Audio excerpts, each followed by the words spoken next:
मैं हूं आलिया, आप देख रहे हैं ब्रेकिंग बैरियर्स। आप सबको अपने प्रोग्राम में वेलकम करती हूं। देखिए जनाब, हमने नया माइक लाके यहाँ पे रख दिया। हमने कहा ये तारों वारों से अपने आप को वायर से आज़ाद करवा लिया जाए। वो क्या किसी ने खूब कहा है कि जा तुझे कशमकशे दहर से आज़ाद किया, तो हमने अपने आप को तारों से आज़ाद करवा लिया।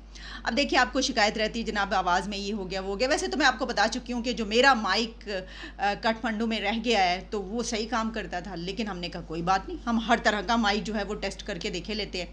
तो सिचुएशन जो है वो ये है कि माइक वाइक की बात छोड़ें जनाब, इतनी अहम ख़बरें हैं मेरे पास जो मैं आपको बताना चाहती हूँ, क्योंकि ये जो आज मैं ख़बरें आप तक पहुँचा रही हूँ, आप समझ लें कि अगले चंद दिनों की जो रुदाद है पाकिस्तान की सियासत की, वो इसी पर डिपेंड कर रही है।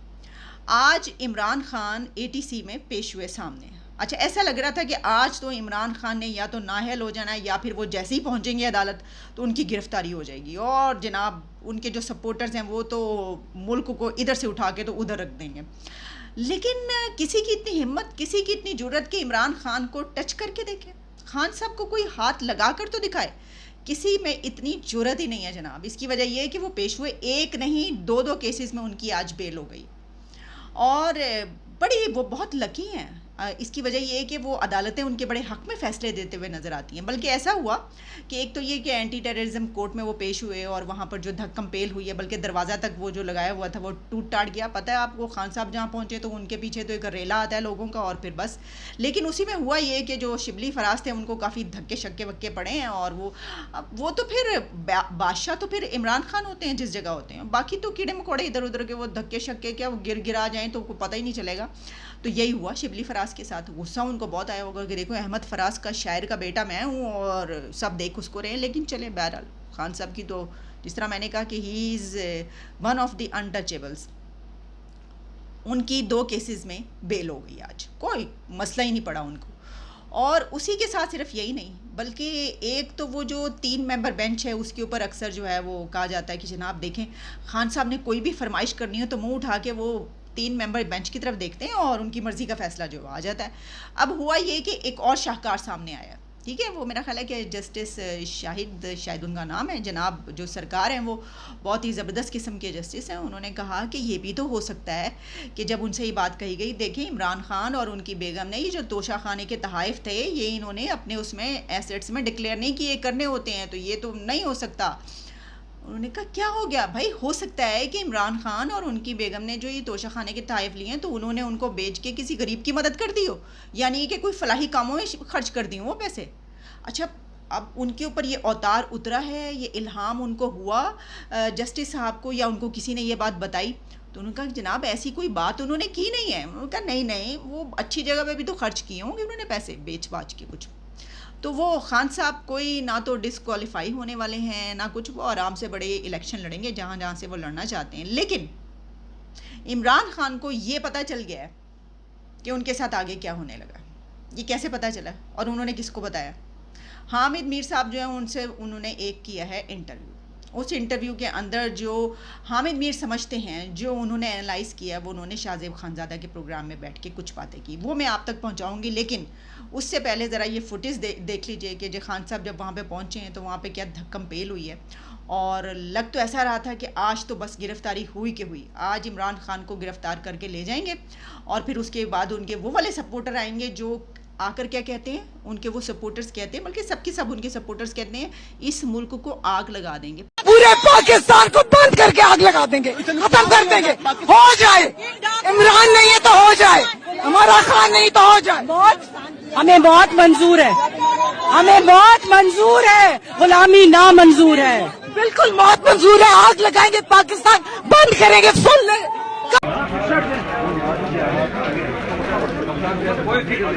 इंशाल्लाह लव यू हमारे साथ। लव यू, आगे चलो। वही धक्के रहे हमारे, क्या कर रहे हो?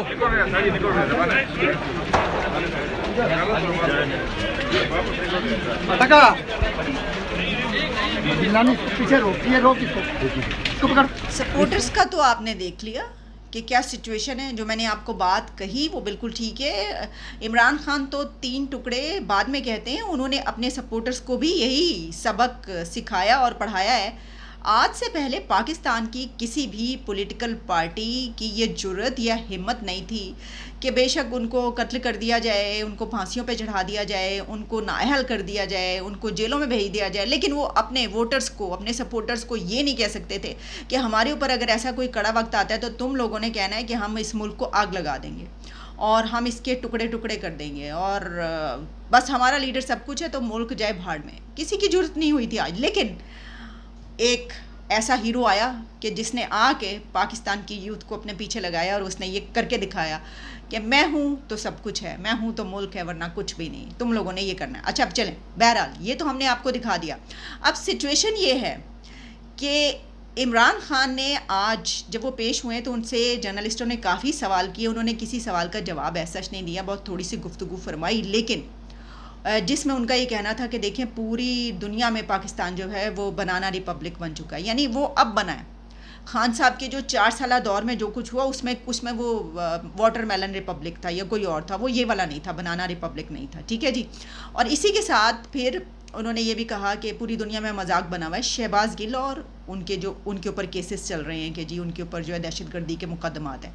अच्छा ये उन्होंने नहीं कहा कि ये इस वजह से तो मजाक उड़ा या ना उड़ा, लेकिन इस चीज़ से ज़रूर पूरी दुनिया में मजाक बन रहा है और लोग हैरान हो रहे हैं कि आधे से ज़्यादा मुल्क पानी में डूबा हुआ है और इमरान खान जलसे कर रहे हैं अपने वोटर्स से वोट लेने के लिए, इक़्तिदार के लिए वो जलसे करते फिर रहे हैं। इसके ऊपर उन्होंने नहीं, उसको नहीं टच किया उन्होंने।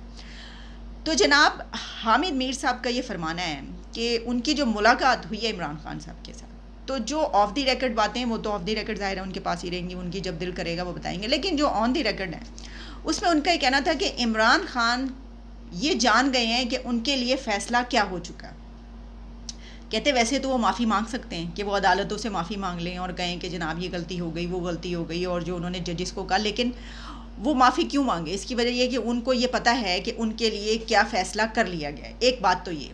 अच्छा फिर जिस तरह उन्होंने आज जर्नलिस्टों के साथ बात करते हुए एक बात का जवाब दिया और वो ये था कि जब उनसे पूछा गया कि न्यूट्रल्स के लिए कोई पैगाम, तो उन्होंने कहा कि मैं पहले से ज़्यादा ख़तरनाक हो गया हूँ। तो उन्होंने एक तरीके से ये चेतावनी दी है, ये धमकी दी है न्यूट्रल्स को कि अब मैं तुम लोगों के लिए पहले से ज़्यादा ख़तरनाक हो गया। अच्छा अगर हम इस पर गौर फरमाएं कि पहले से ज़्यादा ख़तरनाक वो क्यों हुए होंगे, तो मेरा ख़्याल ये है कि पहले से ज़्यादा वो इसलिए ख़तरनाक अपने आप को महसूस कर रहे होंगे कि वो जो कुछ चाहते थे वो नहीं हुआ। यानी वो ये चाहते थे कि टाइम पर इलेक्शंस हो जाएं और उनको दोबारा लाया जाए, न्यूट्रलिटी को एक तरफ भाड़ में झोंक दिया जाए, एक तरफ उठा के रख दिया जाए, दोबारा से उनको हेल्प आउट किया जाए और उनको इक़्तिदार में दोबारा ले आया जाए और माफ़ी शाफ़ी हो जाए, जी गलती हो गई, पाँव पड़ते हैं आपके, सरकार दोबारा से ले आएँ, आपको जो आपने करना है आप वो करें, बादशाह आप।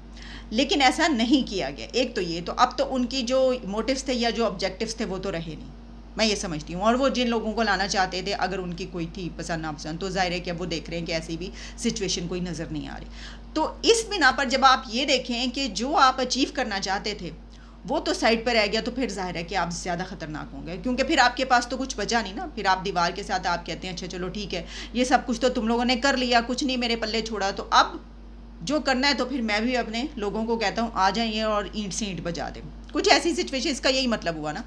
अच्छा दूसरी तरफ हामिद मीर साहब ने ये कहा कि उनको जो शहबाज गिल के साथ किया गया है उसकी बड़ी दर्द है इमरान खान को, और उन्होंने कहा कि ये जानबूझ के ज़ाहिर है कि ये तंग करने के लिए, इमरान खान को तंग करने के लिए उनका जो चेयरमैन स्टाफ है उसको उठा कर ले गए और उसके साथ जो है जिस तरह उन्होंने खुद बताया कि उनको इस तरीके से उनके साथ तशद्दुद किया गया। इमरान खान ने जो बताया था वो तो गलत था, उन्होंने जो एक इंप्रेशन देने की कोशिश की थी कि उनके साथ जिनसी ज़्यादती की गई है, वैसा तो उन्होंने शहबाज गिल ने खुद आगे बता दिया।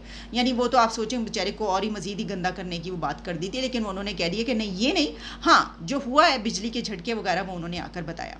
तो इसमें उनका ये कहना था कि इमरान खान को इस चीज़ का बहुत वो है कि इन्होंने उससे जो है वो चीज़ें मेरे ख़िलाफ़ वो गलवाने के लिए और ये कि उनको हर्ट करने के लिए, यानी इमरान खान को तकलीफ़ पहुँचे, इस वजह से उनके साथ ये किया है। दूसरा फिर ये कि जब उनसे ये कहा गया कि ये जो आपके कि जी देखो मेरे ख़िलाफ़ जो है वह दहशतगर्दी के केसेस चल रहे हैं, मेरे ख़िलाफ़ ये केसेस खोल दिए हैं, तो आगे से उन्होंने कहा कि जनाब इस तरह के केसेस जो हैं वो दूसरे वज़ीर आज़म नवाज़ शरीफ और इनके ख़िलाफ़ भी चलते रहे हैं, तो आपके ख़िलाफ़ चल गए तो क्या हो गया। तो उन्होंने कहा वो ये मानने को, यानी उनके ज़हन में ये बात है ही नहीं कि उनका किसी के साथ कंपैरिजन हो सकता है। उन्होंने कहा नहीं वो केस अलग है, उनके केस अलग है, मेरा केस अलग है, मैं कोई करप्ट थोड़ी हूँ, मैंने कोई करप्शन थोड़ी की, उन्होंने तो करप्शन की थी। अच्छा, वो ये बात मानने को तैयार नहीं है कि फ़ॉरेन फंडिंग का जो केस इतना बड़ा निकला है वो कोई करप्शन है, तोशाखाना कोई करप्शन है, और जो इतनी बहुत सारी चीज़ें आ रही हैं वो करप्शन है। मैं आपको बता देती हूँ। और जो एक और तहरीक इंसाफ, पीटीआई और इमरान खान के लिए एक बहुत बड़ा धचका एक और जो है वो ये है कि बल्कि जाहिद गिचकोरी जो कि सीनियर जर्नलिस्ट हैं समा में, उन्होंने बाकायदा इसकी पूरी रिपोर्ट की और भी हर जगह पे पब्लिश हो रहा है कि जो इन्वेस्टिगेशन टीम्स हैं एफआईए की, उन्होंने पीटीआई को मिलने वाली 50 करोड़ की जो एक गैर कानूनी फंडिंग है उसका पता लगा लिया मुबैना तौर पर। ठीक है जी, 50 करोड़ की एक और फंडिंग का पता लगा लिया। और ये फंडिंग जो है ये 21 बिग कंपनीज़ है जिनकी तरफ से पीटीआई को मिली है। और एफआईए ने इन कंपनीज़ के ख़िलाफ़ एक्शन लेने की जो है वो अपनी सिफारिशात भी दाखिल करा दी हैं। इनमें 3 कंपनियां हैं जो हैं वो बैरून मुल्क रजिस्टर्ड हैं, और 11 ऐसी प्राइवेट कंपनीज़ हैं जिनके मालिकान को, जो ओनर्स हैं, उनको नोटिस जारी कर दिए गए हैं। एक तो ये बड़ा धचका एक और उनके लिए। अच्छा, इसके अलावा ये हुआ है कि अबराज ग्रुप, आरिफ नकवी ग्रुप का हमने बड़े तफसील से एक प्रोग्राम किया था, आपने नहीं देखा तो मेरे पिछले प्रोग्राम्स में जाकर देख लीजिए। उसमें ये हुआ है कि आरिफ नकवी का नाम नो फ्लाई लिस्ट में पाकिस्तान ने शामिल कर लिया। ये 2-3 बड़ी चीज़ें और भी आज हुई हैं। अच्छा, अब इमरान खान की बात उसको वहीं से जोड़ते हैं। वो ये कि उन्होंने एक तो ये कहा कि मेरा तो उनसे कोई, वो तो करप्शन के केसेस थे, इतने करप्ट लोग हैं, मैं कोई करप्ट थोड़ी हूँ। मतलब उनका कहने का ये था, उनको ये कहा कि देखिए आपके दौर में तो सहाफ़ियों के साथ ऐसा हुआ है, आपके दौर में भी हुआ। उन्होंने कहा है मेरे दौर में कौन, किसके दौर में? देखें अबसार आलम को आपके दौर में गोली मारी गई। अच्छा, उसके साथ क्या हुआ था? उन्होंने कहा जनाब उसको गोली मारी गई थी दिन दहाड़े उसके घर के पास। अच्छा, यानी इमरान खान ने ये इंप्रेशन देने की कोशिश की कि उनको ये इल्म ही नहीं है, उनको ये पता ही नहीं है कि उनके दौरे इक़्तिदार में जो है उस दौरान एक सीनियर जर्नलिस्ट को बाकायदा गोली मारी गई। कहने फिर हामिद मीर ने उनको और बताया कि इसके अलावा जो और जर्नलिस्ट हैं कुछ, जैसा कि असदूर वगैरह, उनके घरों में जो है जाके छापे पड़े हैं और उनको तशद्दुद किया गया उनके ऊपर, इस तरह की हरकतें, वो भी उनको उनके इल्म में नहीं था। तो ना तो वो ये मानने को तैयार थे कि उनका केस और नवाज शरीफ का केस सिमिलर केस है, कि भाई उनके ऊपर भी केसेस चले हैं, वो भी वज़ीर आज़म रह चुके हैं, उन्होंने कहा नहीं। और ना वो ये मानने को उनको याद ही नहीं थी ये बात कि अभी वो शहबाज गिल की बात करें तो इस तरह की हरकतें और जर्नलिस्टों के साथ और लोगों के साथ ये सलूक उनके अपने दौर में भी होता रहा है, ये उनको याद ही नहीं है। तो इससे आप, जो मैंने बात कही थी, इमरान खान के माइंडसेट का हम अंदाज़ा कर सकते हैं कि वो अपने मुतालिक क्या सोचते हैं और वो आगे क्या करना चाहते हैं। वो अपने लिए वो एक फ़रिश्ता हैं, वो एक पैगंबर हैं, वो एक जो भी आप उसको कह लें, वो अपने आप को उस पेडेस्टल पे रखते हैं। और अगर कोई और, जिस तरह के मैं देख रही थी कि वकार सत्ती जो जर्नलिस्ट हैं, उन्होंने कोई ऐसी बातें जो उन्होंने ख़ास तौर पर मज़हब के हवाले से और अपने आप को, जिस तरह मैंने कहा कि जी पीर पैगंबर और सब बनाने की जो है ये बातें की हैं कि जी आप क्या करना है, आपने वो हज उम्रे पे जाके आप ये कर लें वो कर लें, सब बातें, तो उन्होंने कहीं पर ये वाली एक वीडियो जो है वो पता नहीं कंपाइल की है या कोई शेयर कर दी है, तो उनके ख़िलाफ़ एक जो है वो ट्रेंड चल रहा है जिसके ऊपर उनको गुस्ताख कहा जा रहा है। यानी इमरान खान के सपोर्टर्स अपने लीडर को, अगर उन्होंने ये कहा कि देखें ये क्यों इस तरह मज़हब को लाके कोई बात करते हैं, गलत बात होती है, तो उसके ऊपर उनको गुस्ताख कहा जा रहा है। ये है जनाब सिचुएशन। मैंने आपको इस वक्त तक की वो सारी बातें बता दी जो कि अब तक की अपडेट है, और इसमें जो हमें एक माइंडसेट का अंदाज़ा हो रहा है इमरान खान का पता चल रहा है, जैसा कि ये वो समझते ही नहीं है कि उनके दौरे इक़्तिदार में कुछ गलत हुआ है, और दूसरा ये कि वो ये समझते हैं कि उनके लिए फ़ैसला हो चुका है और उनके लिए फ़ैसला जो है वो उनकी नाअहली है और गिरफ़्तारी है। और यही वजह है, इसीलिए ऐसा नज़र आता है कि जब उनको ये पता चल गया कि उन्होंने डिसक्वालीफाई होना ही होना है और उन्होंने गिरफ़्तार होना ही होना है, तो इसलिए वो फिर अपने लोगों में जो है वो क्या करते हैं, वो उनको ये बताते हैं कि तुमने मेरे ये करने पर जो है मैं तो तुम लोगों का जो है वो सब कुछ तो फिर ऐसी की तैसी करके रख देना। तो जो मैंने उनके सपोर्टर्स की आपको वीडियोज़ दिखाई हैं, वो फिर वो करने के लिए जो है वो बस तैयारी पकड़ लें, तो फिर उनके सपोर्टर्स निकलेंगे और 3 क्या पता नहीं कितने कर डालेंगे। ठीक है, तो ये हम बोलते नहीं हैं, लेकिन बहरहाल लग ऐसे ही रहा है कि ये सिचुएशन जो है, अब देखिए आइंदा आने वाले दिनों में जो है वो क्या होता है। अभी तक की मैंने सूरत हाल आपके सामने रखी। इजाज़त दीजिए, दोबारा मुलाकात होती है। Take care and good bye.